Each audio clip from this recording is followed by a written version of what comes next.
Hema committee report പുറത്തു വന്നപ്പോൾ സങ്കടം കലർന്ന സന്തോഷമാണ് തനിക്കുണ്ടായതെന്ന് നടി പാർവതി തിരുവോത്ത്. താനും ഒരു അതിജീവിതയാണെന്നും നേരിട്ട അനുഭവങ്ങൾ ഹേമ കമ്മിറ്റിക്ക് മുന്നിൽ തുറന്നു പറഞ്ഞിട്ടുണ്ടെന്നും പാർവതി തിരുവോത്ത് പറഞ്ഞു. വയനാട് മാനന്തവാടിയിൽ നടന്ന ലിറ്ററേച്ചർ ഫെസ്റ്റിവലിലാണ് താരത്തിന്റെ വെളിപ്പെടുത്തൽ. എനിക്ക് പറയാനുള്ളതെല്ലാം പറഞ്ഞുകൊണ്ട് ഒരു സിനിമ സംവിധാനം ചെയ്യുന്നുണ്ട്.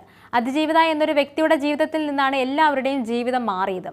ഹേമ കമ്മിറ്റിക്ക് മുന്നിൽ അനുഭവങ്ങൾ തുറന്നു പറഞ്ഞ അതിജീവിതയാണ് ഞാൻ.